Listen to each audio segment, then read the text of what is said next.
ATN live में आपका स्वागत है और मैं कैलाश कश्यप फिर से आपके सामने एक चुनावी खबर को लेकर के हाजिर हूं और आज हम बात करेंगे कि कौन होगा सिवान का सरताज। अभी चुनाव की डुगडुगी नहीं बजी है, हालांकि सारे दल अपनी पूरी तैयारी में लगे हुए हैं।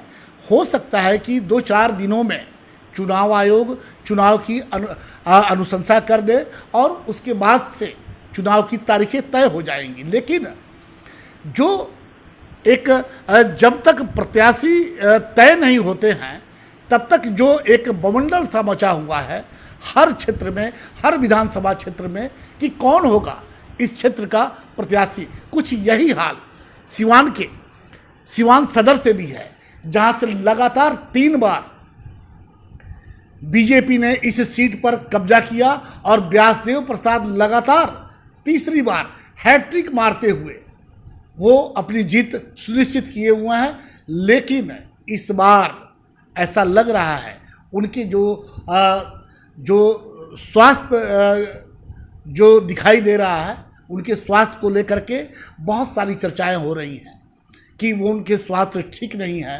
अब किसी युवा को इसे आगे लाना चाहिए और उसमें कई नाम हैं, उसकी भी हम चर्चा करेंगे। लेकिन उसी नामों में से एक चेहरा आज हमारे साथ मौजूद है, बबलू शाह, जो वैश्य बिरादरी से आते हैं, सिवान के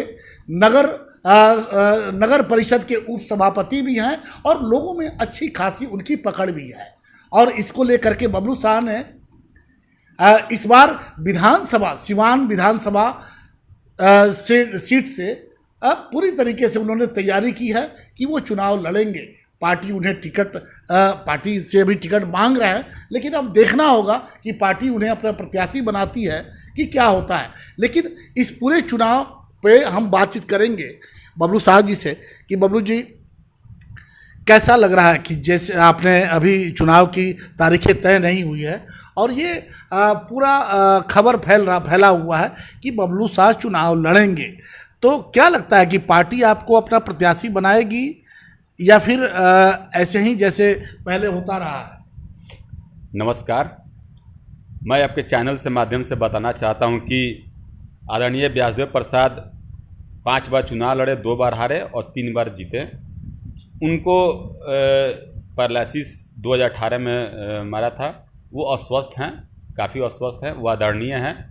पार्टी युवा चेहरा को ढूंढ रही है।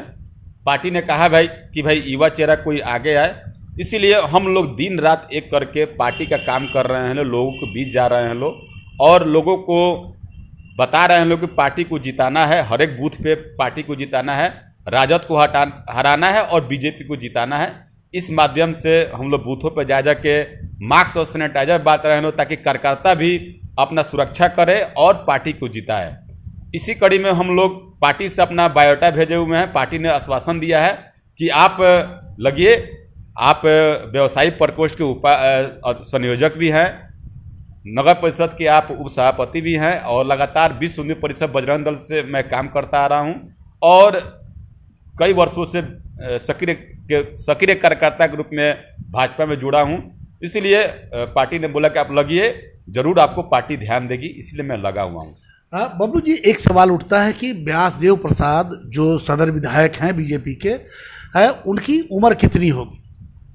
जब वो पहली बार जब विधायक बने 2005 में, तो वो रिटायर हुए। जब रिटायर हुए तो आप खुद सोचिए रिटायर का उम्र क्या होता है। रिटायर का उम्र 60 साल के बाद होता है, 60 साल। तो 15 साल विधायक रहे, 75, 75 साल उनकी उम्र हो गई।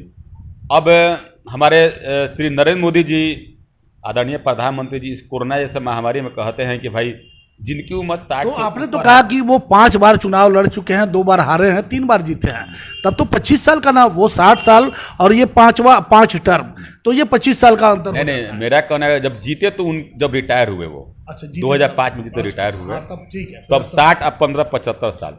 और हमारे प्रधानमंत्री जी ने, आदरणीय प्रधानमंत्री जी ने कहा है कि भाई जिनकी उम्र 60 के ऊपर है वो घर में रहें, घर से बाहर कम निकले, कोरोना जैसी बीमारी चल रही है।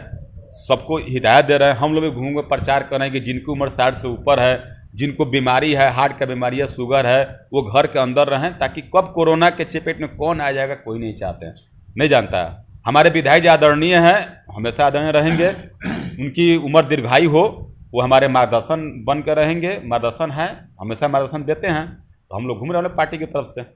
तो आखिर दिक्कत कहाँ है? जैसे कि ये तो कहा जाता है कि सिवान जो सीट है ये वैश्य बिरादरी का गढ़ माना जाता है।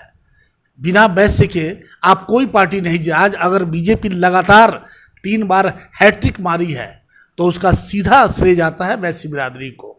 तो आखिर ये वैश्य बिरादरी को आज तक पार्टी नज़रअंदाज क्यों करती रही है, और क्या लगता है कि ये कमी इस बार पूरी होगी? इस बार एकदम 100% जो हमारे उप मुख्यमंत्री है श्री सुशील मोदी जी, मंगल पांडे जी, यहाँ के जिला अध्यक्ष संजय पांडे जी, उन्होंने आश्वासन दिया है कि भाई अति पिछड़ा बनिया का वोट बहुत ज़्यादा है, ये सीट अति पिछड़ा बनिया को जाना चाहिए। उन्होंने खुद मांग रखा है पार्टी के आला अधिकारियों से, और उन्होंने भी संकेत दिया है कि भाई ये सीट अति पिछड़ा बनिया को जाएगा। अगर ये सीट किसी कारणवश अति पिछड़ा बनिया को जाता है तो पार्टी मुझे जरूर उम्मीदवार बनाएगी। बहुत सारे कैंडिडेट हैं, पार्टी जिसको भी टिकट दे, लेकिन अति पिछड़ा बनिया को टिकट मिलना चाहिए, तभी मान सम्मान सिवान में बचेगा। मतलब कि बबलू साहब ये चाहते हैं कि भाई उन्हें टिकट मिले ना मिले इससे कोई मतलब नहीं है, लेकिन किसी वैश्य बिरादरी को जो अति पिछड़ा जाति से आता हो ये मिलना चाहिए, तभी जाके सबका साथ जो प्रधानमंत्री का नारा है कि सबका साथ सबका विकास और सबका विश्वास, ये नारा सार्थक हो पाएगा। सही मायने में आप बोले कैलाश जी कि जो मोदी जी का नारा है सबका साथ सबका विकास सबका विश्वास, तो तभी पूरा होगा जब सिवान सदर की सीट अति पिछड़ा वैश्य को जाए, नहीं तो ये सिर्फ कहने की बात हो जाएगी। और हमको उम्मीद है जिला अध्यक्ष भाजपा के मंगल पांडे जी स्वास्थ्य मंत्री और हमारे बिहार के उप मुख्यमंत्री श्री सुशील कुमार मोदी जी ने आश्वासन दिया है कि अति पिछड़ा बनिया को टिकट जाएगा। आगे देखिए हाईकमान क्या आदेश देती है, आगे हम लोग देखेंगे लोग। अच्छा, आगे आप तो ये बताइए कि जब लोगों से आप मिलने जाते हैं, हालांकि चुनाव लड़ने का अनुभव आपको ऑलरेडी, आप चुनाव लड़ करके सिवान नगर परिषद के उपाध्यक्ष भी हैं, गांव में जब जाते हैं लोगों से जब मिलते हैं, लोगों का क्या रुझान होता है एक युवा के प्रति? क्या लोग चाहते हैं कि भाई अब कम से कम बिहार की बागडोर कोई युवा संभाले? देखिए, मैं अपने मुंह से कहूँगा तो बड़ी बात होगी, बोलेंगे कि बढ़ा कर बोल रहे हैं। जब भी मैं गांव जाता हूँ, गांव में इतना प्यार मिलता है कि लोग बोलता है कि भाई आप तो, हम लोग सब बीजेपी को वोट करते हैं लेकिन हमारे विधायक यहाँ पर नहीं आए, आप आए हैं, बहुत बहुत धन्यवाद। आप जैसे युवा को ही टिकट मिलना चाहिए, क्योंकि हमारे विधायक जी ठीक है आदरणीय हैं, 3 बार जीते, लेकिन उनका उम्र हो गया है। युवा को टिकट मिलेगा तो हम जोश के साथ लगेंगे लोग और भारी मतों से यहाँ पे बीजेपी को जिताएंगे लोग। बहुत प्यार मिलता है गांव में। आप खुद जाकर गांव में पता लगाइएगा अपने चैनल के माध्यम से कि गांव में किसी भी जाति किसी भी बिरादरी का लोग हैं, लोग बोलते हैं कि युवा बीजेपी को टिकट युवा को देना चाहिए। जिस तरीके से व्यासदेव प्रसाद जी 70-75 साल के हो चुके हैं और उनका स्वास्थ्य भी उनका साथ नहीं दे रहा है, तो इस परिस्थिति में क्या लगता है कि आने वाला बिहार विधानसभा चुनाव, क्या पार्टी इस बार युवाओं को ज़्यादा तरजीह देगी? अगर नहीं देती है, अगर इसी तरह से 80 साल वाले 90 साल वाले लड़ते रहेंगे तो युवाओं का भविष्य कहाँ जाएगा? पार्टी से तो मैं आग्रह करूंगा, निवेदन करूंगा, लेकिन पार्टी युवाओं पर ध्यान दे रही है। आपने देखा होगा छत्तीसगढ़ में 10 का 10 सांसद बदल के नया सांसद लोग का टिकट दिया और जीत के आए लोग। हमारे जो जेपी नड्डा जी हैं राष्ट्रीय अध्यक्ष, हमारे जो बिहार के प्रदेश अध्यक्ष जी हैं डॉक्टर संजय जायसवाल जी, इन लोग को दम, हमारे गृह राज्य मंत्री नित्यानंद राय जी हैं, इन लोग को दम डिट्टो है कि ये पार्टी युवा को टिकट दे, क्योंकि युवाओं में जो निराशा आ गया है, दिन रात पार्टी के लिए काम करते हैं 10 साल 15 साल 20 साल से, निराशा जो है वो निराशा छट है। पार्टी बीजेपी कार्यकर्ताओं की पार्टी है। बीजेपी चाहती है कि एक कार्यकर्ता 2 बार 3 बार विधायक बना तो दूसरे कार्यकर्ता को आना चाहिए। हमेशा बीजेपी मौका देती है। पूरा विश्वास है कि पार्टी जरूर युवाओं को इस बार बिहार में मौका देगी। नहीं तो आपने खुद देखा कि चुनाव जीते हैं, एक सांसद का देहांत हो गया, फिर उपचुनाव करना पड़ता है।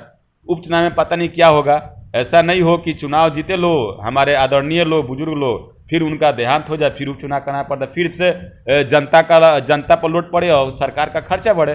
पार्टी ने मन बना रखा है कि युवाओं को टिकट देना है, देगी जरूर। अब ये बता दीजिए कि हालांकि विपक्ष, जो बिहार में विपक्ष है, तेजस्वी यादव, वो भी कहते हैं कि भाई अब युवाओं की सरकार बने, ये बुजुर्ग लोग हटे यहाँ से, युवाओं की सरकार बने। तो क्या लगता है कि इस बार युवा शक्ति जो है, चाहे वो पक्ष में हो विपक्ष में हो, वो बढ़ चढ़ के इस राजनीति का हिस्सा बनेगी? आपने जहाँ भी देखे होंगे एक युवा, हम लोग का विपक्ष युवा है, 28-30 साल का युवा है, तो कम से कम युवाओं को टिकट ज़्यादा मिलना चाहिए, तभी हम लोग आरजेडी को मुंह तोड़ जवाब देंगे। लोग युवा ही कोई इस कोरोना जैसे महामारी में आगे निकलेगी, लोगों को वोट दिलाएगी, क्योंकि जिनकी उम्र 65 के ऊपर है उनको तो निकलना नहीं है, घर में रहना, अपने तो ज़्यादा घूम नहीं पाएंगे लोग। इसलिए पार्टी का मन है कि तेजस्वी यादव को हराना है और युवाओं को सबसे ज़्यादा टिकट बीजेपी देगी और देना चाहिए। जी, क्या लग रहा है आपको कि अब राजनीति का, जो भारत की राजनीति है, बिहार की जो राजनीति है, उसका स्वरूप अब बदल रहा है? आप देखे होंगे कि सोशल मीडिया पे बहुत सी जगह से ये आ रहा है कि नेता 5 साल तक अपने क्षेत्र में नहीं गए और उसके बाद जब पहुंच रहे हैं तो लोग उनसे सवाल पूछ रहे हैं, लोग उनको, माने अब कई जगह तो मारपीट की भी आ गई। तो अब ये सब नहीं चलेगा, आप जनता को बेवकूफ़ नहीं बना सकते हैं। अब जनता ऐसे लोगों को चाहती है कि वो 5 साल के लिए जिसको भेजते हैं वो उनका 5 साल तक, अगले आने वाले 5 साल तक उनके साथ रहे, उनके दुख में जाए, उनके सुख में भागीदारी बने। तो क्या लगता है कि ये संभव है इस बार? जनता ने एकदम, हम लगातार 1 महीने से गांव में जाकर घूम रहे हैं, मूड बना लिया है कि जो लोग मेरे पास आएगा उसके साथ रहेंगे लोग। अब वो जनता भूल गई है कि भाई कोई आया ऊपर से वोट मांगा, वोट दे दिए लोग। अब हर एक आदमी चाहता है कि मेरा अपना प्रतिनिधि हो, हम जिससे अपने दिल की बात कह सके, मेरे साथ आकर बैठे, मेरे दुख दर्द में शामिल हो, मेरे सुख खुशी में शामिल हो, मेरे गम में शामिल हो। ऐसे प्रत्याशी को जनता ढूंढ रही है जो विकास करे, देखे। तो ये हम माने कि बबलू शाह जो भारतीय जनता पार्टी में है, अगर पैराशूट उम्मीदवार बाहर से कोई आता है तो आप सबसे पहले आप उसका विरोध करेंगे? हमको जहां तक विश्वास है कि पैराशूट उम्मीदवार भारतीय जनता पार्टी नहीं देती है, नहीं देगी। अगर देगी तो सबसे पहला मेरा विरोध रहेगा। हम सिवान की जनता से कहेंगे कि भाई दिन रात हम लोग सिवान की जनता का सेवा करते हैं लोग, वो भी लोग कम से कम विरोध करें ताकि लगे ऊपर का नेतृत्व को नहीं। इस बार जमीन के कार्यकर्ताओं को टिकट देना है, युवाओं को टिकट देना है। हम सिवान की जनता से अपील करेंगे। क्या लगता है कि बबलू शाह को पार्टी इस बार प्रत्याशी बनाएगी सिवान से? 100% हम तो श्योर नहीं है, लेकिन 99% श्योर है कि प्रत्याशी बनाएगी। 1% मेरा किस्मत और आला कमान का फैसला। और अगर नहीं बनाती है तब क्या होगा? पार्टी के साथ हैं, पार्टी के साथ रहेंगे लोग। आपने देखा कि बबलू शाह जी से अभी हमारी बातचीत हो रही थी, जो सिवान नगर परिषद के उपाध्यक्ष भी हैं, और बिल्कुल अपने तरीके से उन्होंने एक एक बात का, एक एक सवाल का जवाब दिया है। अंत में जो हमारा सवाल था कि जिस तरीके से अगर पार्टी क्या उन्हें उम्मीदवार बनाएगी, नहीं बनाती है तो क्या होगा, तो साफ शब्दों में ये उन्होंने संकेत दे दिया है कि हम पार्टी के फैसले के साथ हैं, पार्टी हमें जहां खड़ा रखेगी हम बिल्कुल वहां मौजूद हैं, वहां खड़ा रहेंगे। अब देखना है कि पार्टी क्या फैसला लेती है। सबसे बड़ी बात है कि आज जिस तरीके से जो सदर विधायक, जो वर्तमान विधायक हैं व्यासदेव प्रसाद, उनकी उम्र ठीक है, पेपर में वो 75 साल के हैं, लेकिन उनकी उम्र अब बहुत ज़्यादा हो चुकी है, उनका स्वास्थ्य उनका साथ नहीं दे रहा है। तो जब ऐसे लोग अगर नहीं रास्ता छोड़ेंगे तो जो युवा शक्ति है वो आगे नहीं आ पाएगी। तो फिर इसका कोई मतलब नहीं बनता है कि आप युवा शक्ति की बात करें और कार्यकर्ता कोई 65 साल 70 साल का बुजुर्ग नहीं होता है जो सीधे जनता के पास जाता है। कार्यकर्ता जो सिपाही है, जो सेना का सिपाही है, वो युवा शक्ति ही होती है। अगर युवा शक्ति को आने वाले समय में पार्टी, चाहे वो पक्ष हो या विपक्ष हो, वो इस्तेमाल नहीं करती है तो बिहार का जो भविष्य है, जिसे हम लगातार सभी दल और पार्टियां उसे बदलने की बात करते हैं कि बिहार की तकदीर बदलेगी, बिहार का भविष्य बदलेगा, तो जब तक आपकी सोच नहीं बदलेगी तब तक बिहार का विकास और उस तकदीर कहाँ बदलने वाली है, उस बिहार की तस्वीर कहाँ बदलने वाली है। तो ये आने वाला समय बताएगा, वक्त बताएगा कि बिहार की तस्वीर क्या सामने आती है, पार्टियां जो हैं वो कौन सा फैसला लेती हैं, युवाओं के प्रति वो क्या जिम्मेवारी निभाती हैं, युवाओं पर कितना भरोसा करती हैं, ये तो आने वाला वक्त ही बताएगा। लेकिन हम लगातार, अभी चुनाव की घोषणा नहीं हुई है, चुनाव आते आते तिथि की घोषणा होते हैं तो बहुत कुछ बदलेगा।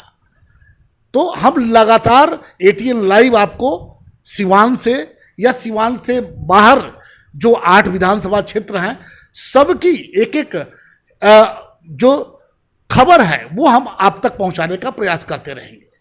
चले आइए सिवान शहर स्थित DAV कॉलेज मोड़ के निकट महाकाल कंप्यूटर्स में नामांकन प्रक्रिया जारी है। अधिक जानकारी के लिए कॉल करें 70049 75 883।